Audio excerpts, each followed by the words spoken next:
Rasulullah SAW semakin parah, lalu kemudian kata Nabi kepada Aisyah. Apa kata dia? Ya Aisyah, wahai Aisyah, ma'azalu ajidu alamat ta'am.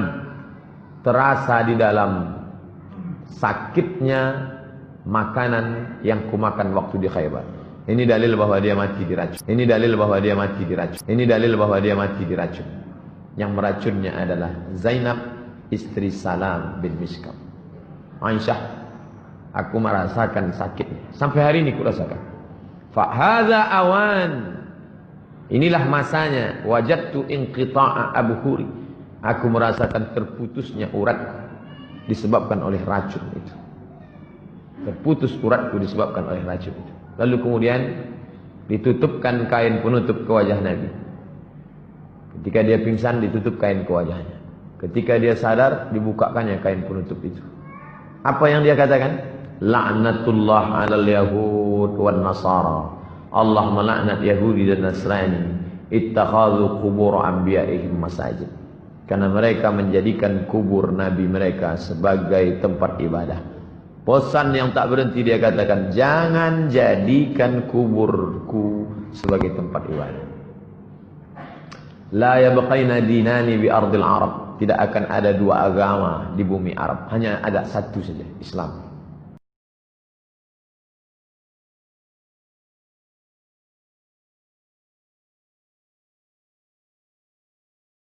Sebagaimana sabda beliau SAW, siapa yang mengkonsumsi 7 butir kurma ajwa Madinah di pagi hari, maka dia akan selamat dari racun dan sihir. Maka dia akan selamat dari racun dan sihir. Maka dia akan selamat dari racun dan sihir. Maka dia akan selamat dari racun dan sihir. Halo teman-teman semua, belajar sudah pasti bertanya, bertanya sudah pasti belajar. Kembali lagi bersama saya, Hizkia Claudius. Terima kasih atas dukungan teman-teman terhadap channel ini. Semoga teman-teman selalu diberkahi dan dirahmati oleh Tuhan Yang Maha Kuasa. Pada kesempatan kali ini, saya bertanya kepada Pak Zulkifli. Pak Zulkifli M. Abbas ini adalah suatu sosok yang fenomenal di kalangan apologetik Kristen Islam. Nah, beliau pun bergabung di dalam grup debat agama Telegram kami. Nah, pada kesempatan kali ini saya mencoba bertanya kepada beliau tentang fakta kematian Muhammad. Karena apa guys? Fakta kematian Muhammad, beberapa ulama dan ustadz mengatakan bahwa benar Muhammad mati diracun. Dan ada pula ceramah ustadz yang menjelaskan bahwa ada obat penangkal racun, yaitu buah kurma ajwa. Nah, dari pernyataan ustadz ini menyatakan bahwa jika kita makan buah kurma ajwa tersebut, kita akan kebal racun dan sihir. Tapi nyatanya apa?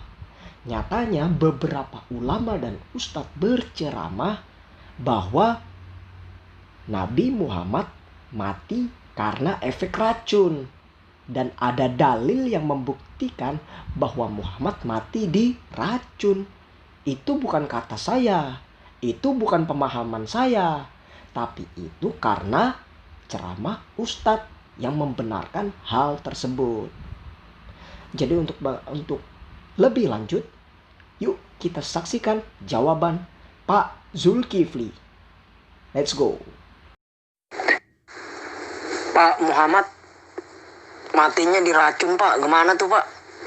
Itu menunjukkan bahwa Muhammad bukan nabi Pak, karena mati diracun.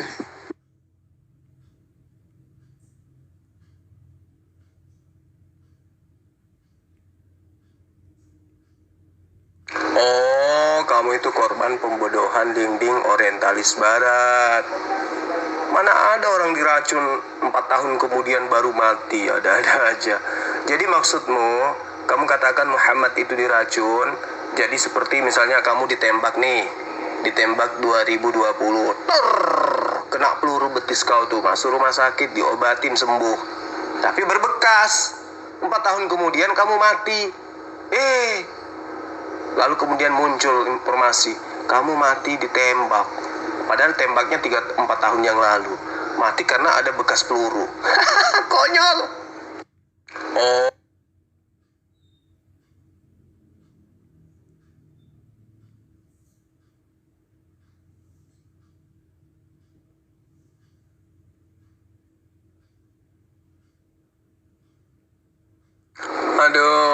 muncul lagi satu nih, tuyul baru, Muhammad mati diracun. Masya Allah, satu pembodohan yang sangat luar biasa. Kalau mau ngajar di gereja mungkin kamu boleh mengatakan itu, tapi kalau sama saya yang paham Quran, paham hadits, ya kamu itu hanya sampah. Maaf saya harus katakan seperti itu. Pendahulu kamu, Alisina, kemudian Robert Mori, kemudian Duladi Samarinda, itu udah saya semes semua kepalanya tuh dengan materi ini. Ketika usai perang Badar, Rasulullah Muhammad SAW itu diracun. Apakah mati? Tidak. Wanita bernama Zainab yang meracunnya justru menjadi mu'alaf.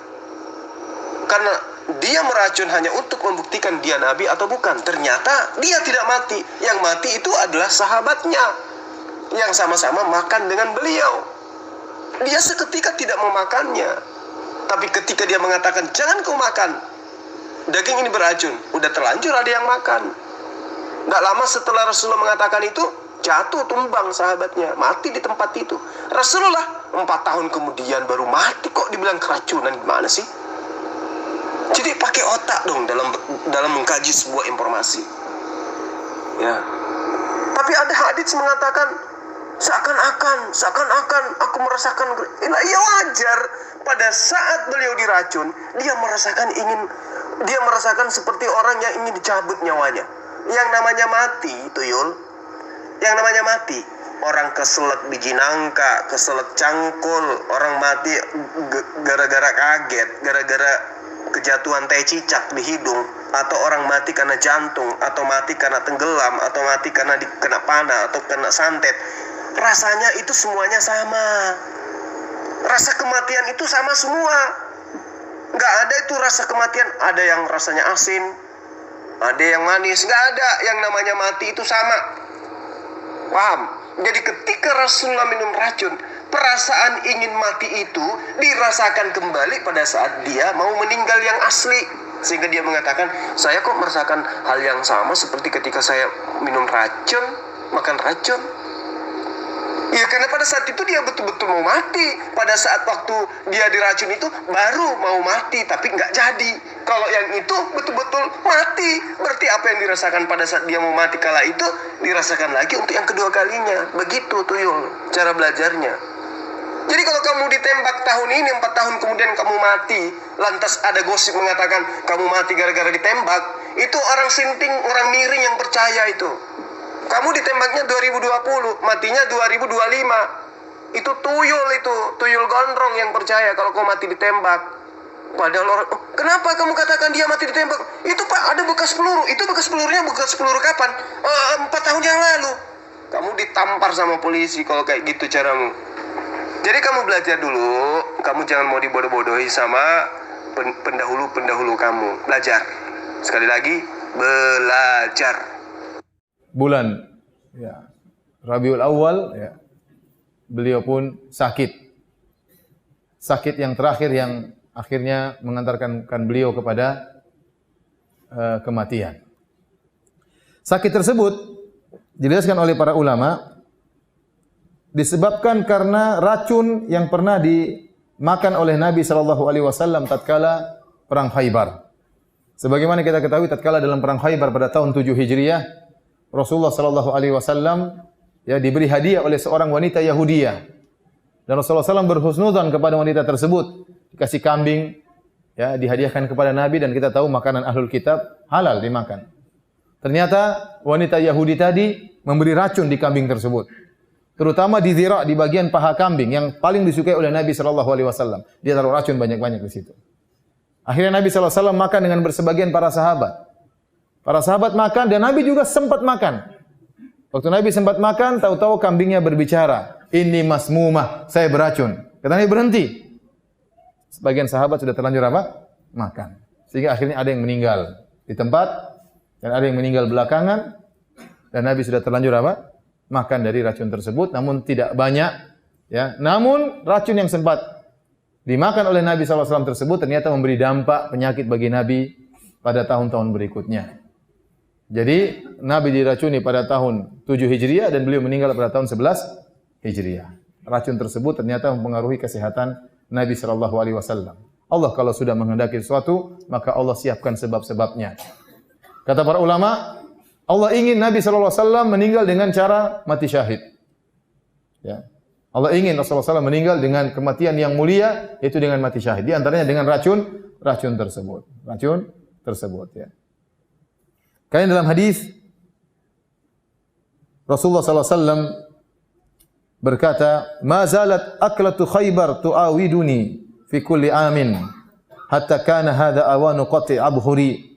Kata dia, senantiasa makanan yang racun yang saya makan di Khaybar menyerangku kembali setiap tahun. Dan saya rasa tahun ini adalah tahun saatnya saya dipanggil oleh Allah Subhanahu wa taala. Dari Aisyah radhiyallahu taala anha beliau berkata, "Kana Nabi sallallahu alaihi wasallam yaqulu fi maradhihi alladhi mata fihi." Rasulullah SAW berkata tatkala beliau sakit di mana beliau meninggal dunia. Beliau berkata, "Ya Aisyah, wahai Aisyah, ma azalu ajidu alama ta'am alladhi akaltu bi Khaybar." Aku masih merasakan rasa sakit akibat makan racun yang aku makan di Khaybar. Fahadha awanun wajatun qita'a buhuri min dzalika sum, dan ini saatnya aku mendapati ya urat-uratku akan terputus gara-gara racun tersebut ya. Jadi ini sebab yang menjadikan Nabi SAW sakit tatkala dia akan meninggal dunia, bekas dampak racun yang dia makan sekitar 3 atau 4 tahun yang lalu di Khaybar.